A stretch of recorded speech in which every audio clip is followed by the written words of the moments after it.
Good morning प्यारे बच्चों। आज हम क्लास 9th की हिंदी की वर्कशीट नंबर 76 करेंगे। डेट है 25 जनवरी।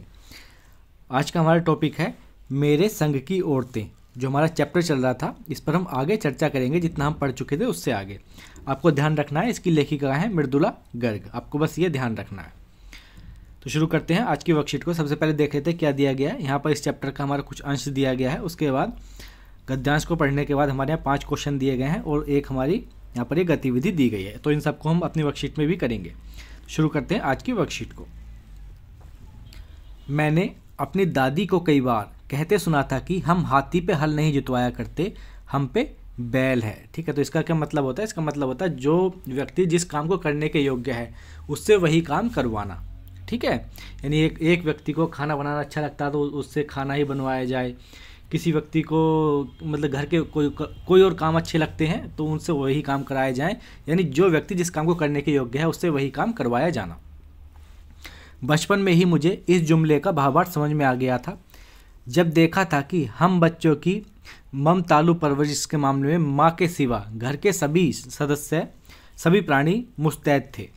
दादी और उनकी जेठानियाँ ही नहीं, खुद मर्द जात भी, पिताजी भी। ठीक है, इसका मतलब है क्या जो लेखिका है वो ये कह रही हैं कि जो बच्चों की परवरिश थी वो उनकी माँ नहीं करती थी, बल्कि माँ के सिवाय बाकी सब जो घर के मेंबर थे, घर के जो सदस्य थे, वो सब बच्चों की परवरिश करते थे। क्यों करते थे? क्योंकि जो उनकी माँ थी, लेखिका की माँ, उनका इसमें कोई इंटरेस्ट ही नहीं था, कोई रुचि नहीं थी बच्चों की परवरिश से के मामले में। तो इसलिए ये यहाँ पर ये जो जुमला है, ये जो वाक्य ये कहा गया था। पर ठोस काम न करने का यह मतलब नहीं था कि माँ को आज़ादी का जुनून कम था। वह भरपूर था और अपने तरीके से वे इसे भरपूर निभाती रहीं।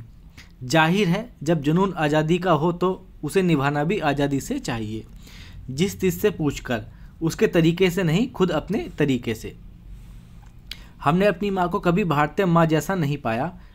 न उन्होंने कभी हमें लाड किया, न हमारे लिए खाना पकाया और न अपनी अच्छी पत्नी बहू होने की सीख दी।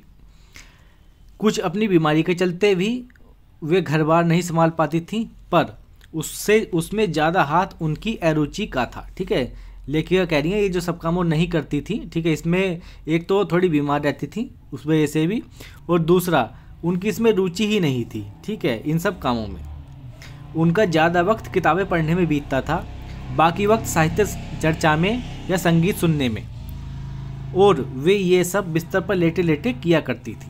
ठीक है, लेखिका अपनी माँ के बारे में ये सारी बातें बता रही हैं। फिर भी जैसा मैंने पहले कहा था, हमारे परंपरागत दादा दादी या उनकी ससुराल के अन्य सदस्य उन्हें न नाम धरते थे, न उनसे आम औरतों की तरह होने की अपेक्षा रखते थे। आगे देखेंगे अब हम। उनमें सबकी इतनी श्रद्धा क्यों थी, जबकि वह पत्नी, माँ, बहू के किसी प्रचारित कर्तव्य का पालन नहीं करती थी। ठीक है, लेखिका ये कह रही है कि जो उनकी माँ थी, लेखिका माँ, उनमें सब लोगों की इतनी श्रद्धा क्यों थी, जबकि वो कुछ भी नहीं करती, ना तो अपनी पत्नी का काम करती थी, ना ही माँ होने का काम करती थी, ना ही बहू होने का कोई काम करती थी वो। सहाबी खानदान के रोब के अलावा मेरी समझ में 2 कारण आए। पहला कारण, वे कभी झूठ नहीं बोलती थी। दूसरा कारण, वे एक की गोपनीय बात को दूसरे पर जाहिर नहीं होने देती थी। ठीक है, लेखिका की माँ के अंदर 2 क्वालिटी थी। पहली थी वो कभी झूठ नहीं बोलती थी किसी से भी, और दूसरी बात, जो एक व्यक्ति कोई गोपनीय बात होती थी वो दूसरे को नहीं बताती थी, अपने अंदर ही उस चीज़ को रखती थी। तो इसी वजह से सभी लोग उनका बहुत ज़्यादा सम्मान करते थे, परिवार के लोग। पहले के कारण उन्हें घर वालों का आदर मिला हुआ था, यानी वो झूठ नहीं बोलती थी, इस वजह से उन्हें घर वालों का आदर मिला हुआ था। दूसरे के कारण बाहर वालों की दोस्ती, यानी वो किसी की बात किसी को नहीं बताती थी, इस वजह से उन्हें बाहर वालों की दोस्ती भी मिली हुई थी। बाहर वाले उनसे काफ़ी अच्छे के साथ जो व्यवहार करते थे। दोस्त वे हमारी भी थी। माँ की भूमिका हमारे पिता बखूबी निभा देते थे। मुझे याद है बचपन में भी हमारे घर में किसी की चिट्ठी आने पर कोई उससे यह नहीं पूछता था कि उसमें क्या लिखा है, भले वह एक बहन की दूसरी बहन के नाम क्यों ना हो, और माया जानने को बेहाल हों कि बीमारी से वह उबरी या नहीं।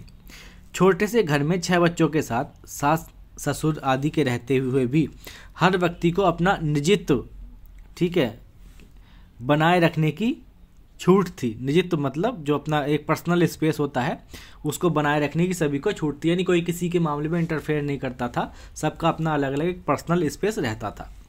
इसी निजत्व बनाए रखने की छूट का फ़ायदा उठाकर हम तीनों बहनें और छोटा भाई लेखन के हवाले हो गए। यानी जो लेखिका हैं और उसकी उन लेखिका की 3 बहनें और जो उनका भाई है, लेखक कैसे बन गए, लेखक या लेखिका कैसे बन गए, उन्हें यानी इतनी पर्सनल स्पेस इतना ज़्यादा मिला हुआ था कि वो अपने आप में ही सब बिजी रहते थे। तो उसी वजह से उसी का फ़ायदा उठाकर वो कुछ नहीं करते थे उस टाइम में, अपना लेखन का काम करते रहते थे और वो एक दिन वो सब लेखक या लेखिका बन गए। इसका मतलब ये है। इसी के साथ हमारा ये गद्यांश पूरा होता है। हमारे क्वेश्चन दिए गए, इनके आंसर में एक बार कर लेते हैं। पहला क्वेश्चन है हमारा, लेखिका की माँ को किस प्रकार का शौक नहीं था। तो कौन सा शौक नहीं था? ठीक है, कार चलाने का, संगीत सुनने का, किताबें पढ़ने का या साहित्य पर चर्चा का। तो ये तीनों शौक तो उन्हें थे, कौन सा नहीं था? कार चलाने का शौक नहीं था। तो हमसे यही पूछ रहा है, तो इसका हमारा पहला इसका आंसर हो जाएगा हमारा क्या, कार चलाने का शौक उन्हें नहीं था, हमसे नहीं पूछा गया है। ठीक है, तो पहले का क्या हो जाएगा। दूसरा है, मुस्तैद का क्या अर्थ है। मुस्तैद का अर्थ रहना, तत्पर रहना, तैयार रहना। तो इसलिए इसका आंसर क्या हो जाएगा हमारे यहाँ से, सी ऑप्शन हो जाएगा। ठीक है, तैयार या तत्पर, कोई आदमी मुस्तैद है यानी तैयार है। ठीक है, थर्ड क्वेश्चन है, लेखिका की माँ पर परिवार के सभी जनों की इतनी श्रद्धा क्यों थी। मैंने अभी आपको बताया था, इसका आंसर अभी हम लिखेंगे। फोर्थ क्वेश्चन है, लेखिका को लेखिका बनने का अवसर कैसे मिला। फिफ्थ क्वेश्चन है, हम हाथी पे हल नहीं जुतवाया करते, हम पे बैल है। इस वाक्य से आप क्या समझते हैं। फिर हमारी गतिविधि दी गई है, अपने परिवार के अलग अलग सदस्यों की रुचि या शौक को देखें, समझें और उस पर एक अनुच्छेद लिखें। तो हम इसके आंसर अब लिख लेते हैं।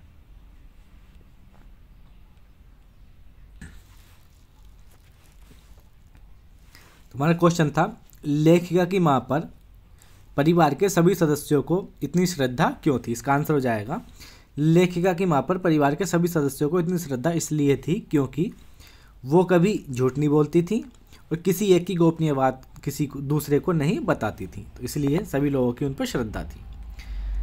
नेक्स्ट क्वेश्चन है हमारा, लेखिका को लेखिका बनने का अवसर कैसे मिला। तो इसका आंसर हम कुछ ऐसे लिखेंगे, लेखिका के घर में हर व्यक्ति को अपना निजत्व बनाए रखने की आज़ादी थी। इसी निजत्व बनाए रखने की आज़ादी का फ़ायदा उठाकर वे लेखिका बन गई। ठीक है,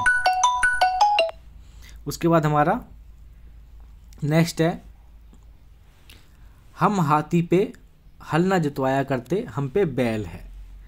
वाक्य से आप क्या समझते हैं। तो इसका आंसर हो जाएगा, हम हाथी पे हल ना जुतवाया करते, हम पे बैल है। वाक्य का अर्थ है, जो व्यक्ति जिस काम को करने के योग्य है वो काम उसी से करवाना। ठीक है, तो इसका ये अर्थ ये हो जाएगा। फिर हमारा लास्ट है गतिविधि, इसे भी हमें करना है। गतिविधि में क्या है, अपने परिवार के अलग अलग सदस्यों की रुचि या शौक को देखें, समझें और उस पर एक अनुच्छेद लिखें। तो आप कुछ भी लिख सकते हो अपने परिवार में किसी व्यक्ति की कोई क्या रुचि है, कि बड़े किसी बड़े व्यक्ति की, ठीक है, उसके क्या क्या शौक हैं उसके बारे में आप लिख सकते हो। ठीक है, किसी को टीवी देखने का शौक होता है, किसी को क्रिकेट मैच देखने का शौक होता है, किसी को गाने सुनने का शौक होता है, किसी को मतलब जो भी हो, आपको किसी को किताबें पढ़ने का शौक होता है।